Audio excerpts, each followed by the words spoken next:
Canterbury Trails Farm, and I'm out here looking at the gardens. We have a record cold front come in. We actually broke records last night. It is 56 degrees like in the first week of September, so that's crazy around here.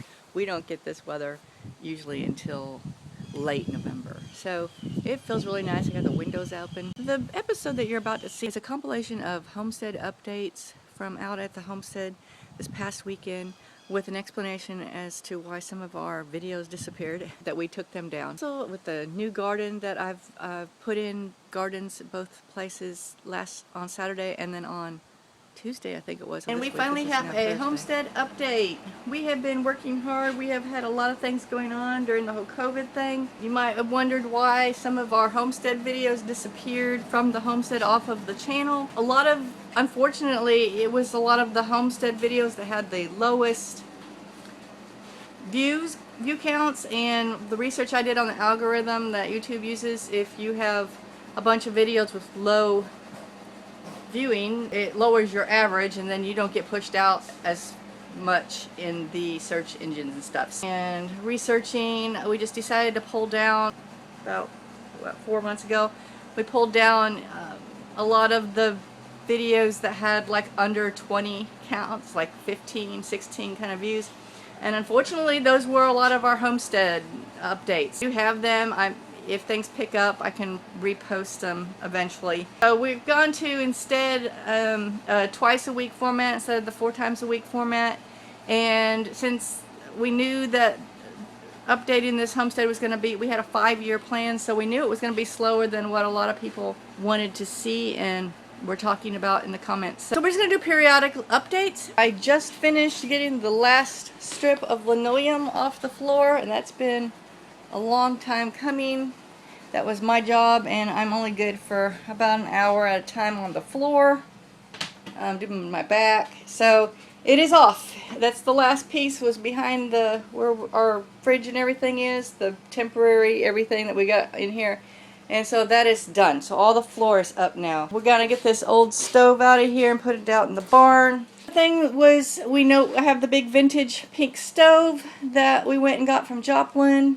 I don't know if that video is still up there or not. So there's going to be some modification of the kitchen cabinetry in here, and I know on this side over here, I'm going to have to update anyway, because that's where I'm going to be putting a small dishwasher. I'm going to be raising this counter to be level with here and putting drawers over here, under here, but this is going to be where the dishwasher is going to be, down there. So I know that's going to have to. So, and this is going to be sawed off, and we're going to put a front on here because the stove comes to where this line is. And when I was under here digging around, it looks like the cabinets under here have been modified a few times. Probably she originally had a great big stove. It was in '51, so, and then things changed. It looked like at one point there might have been a wall oven in this pantry, and maybe they just had a range top. Anyway, a lot of changes over the 70 years. So all that's going to come out. I think I have all the backsplash. I've been buying sort of a piece at a time. That's what's happened in the kitchen. I think we had a video, I don't know if it's still up, how we took out the old pantry, and that was originally where the refrigerator was, and that's where it's going to go back. I've just been doing whatever I could while Chris has been doing. He finished the drywall. That's all done. And they are doing the last room of mudding. So he's got all of this room has been mudded out and ready to get texture on it, and this room is ready, and they are doing this room, the last room, and then we're gonna start getting the texture on the wall. I'm going to try to get in some carrots. We've had a really rainy week last week, and we're supposed to get more rain this coming week. Getting that garden turned up and get some seeds down. I'm not going to be real fussy about it because it's just, I'm still in the seeing how things go, and I still don't have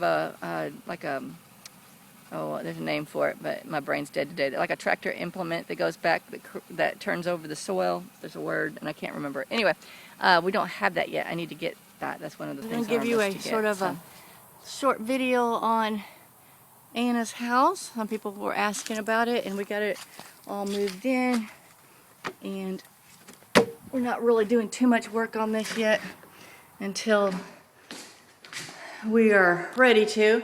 But here's the shell of the house anyway, and this is all coming out.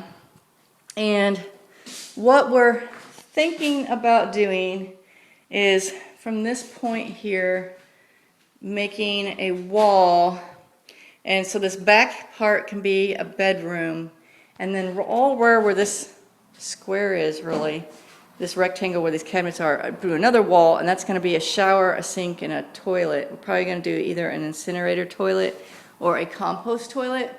Technically have like this would be a wall right here, and we would probably do a mirror, and we're going to leave this kitchen area this from here on, and over here we'll do a refrigerator, like a half refrigerator, and a microwave. And then she'll have this whole kitchen area right here in the microwave, and this will be her living room.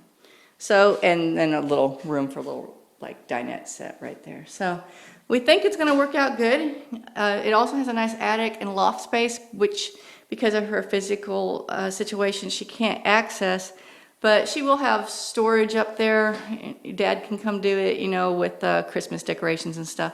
And we're also talking about finishing that area out up there, so someday grandkids can come stay. There's probably a room for just like 2 twin mattresses, do like a couple beds kind of situation, and a bookshelf, and maybe a toy chest up there. It'd be a cool place to come visit Aunt Anna up there, you know, if the grandkids could stay, of course. But so that's the inside. So it's just need a lot of work, but we're gonna, this flooring looks like wood, but it's not. It's actually sort of like a contact paper they've got down on top of the floor. So we're gonna put the same gray, like luxury vinyl plank flooring that I'm doing in the kitchen and eating area of the house. We're gonna put that in here too. So, and then she got a cute porch. We're gonna do a little window box right there, and do a cute like picket fence kind of railing thing, so it'll be cute. And then obviously this is going to be a ramp, not stairs, because of her situation.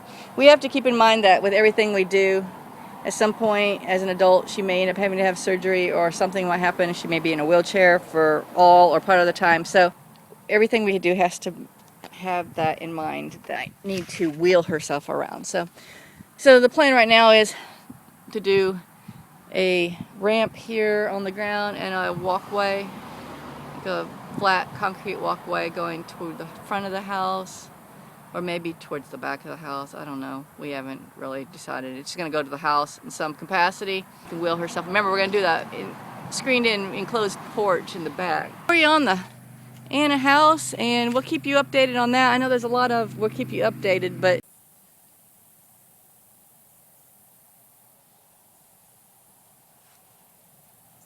I'm out here in the garden, and you can see some of my greens have come back by themselves, which is awesome. I need to pull all my tomato cages, which I use for beans, over here, and the tomatoes were over there. I've got one tomato plant that's hanging on. All of those are pecan trees that the squirrels have planted, and we need to dig those up and take them out to the forest. We just haven't done it yet. Okay, this is the only one that I don't replant, or I don't, you know, just turn it up. I'm just going to add some dirt to this one. Hopefully I'll have some usable compost to add to this one as well.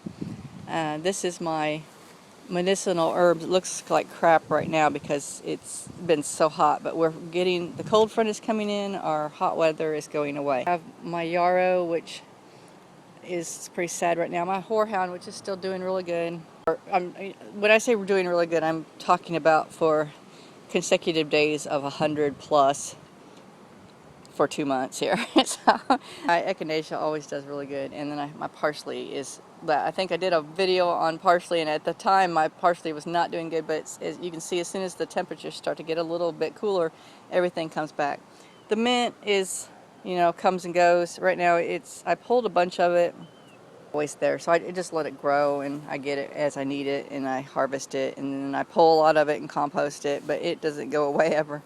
My marshmallow, of course, is always doing great. So what I'm going to, is these 3 beds, I'm going to add some dirt and compost to them. This one is going to get all greens, and one of these, that one probably is going to be the carrot one this year, and this one will get carrots plus some miscellaneous stuff like broccoli and stuff that doesn't normally do good, but I keep trying because you never know. You just never know. I mean, some years, you know, things are terrible, but my spinach, my greens always do good when I plant them. I'm planting them a little earlier. Usually my beans go all the way into November, but this year it was just so hot and terrible that my beans just failed. I got, I want to say, about 8 quarts of beans early on until about May, because I planted in, end of February maybe I planted. And then, so I got stuff up until, I'd say, end of May, and then everything just died. I'm going to go ahead and plant early and try to get a crop before December or into December, and then at that point put frames on and see what I can hang on to until spring. We'll see how it goes, and then we'll plant early spring. Got all the beds hoed out, and then I put new beard in there, and on the second one from the herb garden is mostly from the compost, so there's some leaves and stuff in there that are a little big, but I'm sure they'll break down. So I planted all the greens here, and then carrots, and this one has a mixture of broccoli, some green onions. So I got everything wet down, and it's going to be about 90 today and about 89 tomorrow, and then we should be dropping into the mid 80s, and hopefully that will be the end of our 90s. You never can tell. It's really the garden update, and out at the other house I planted carrots and greens. Thanks for joining us. Bye.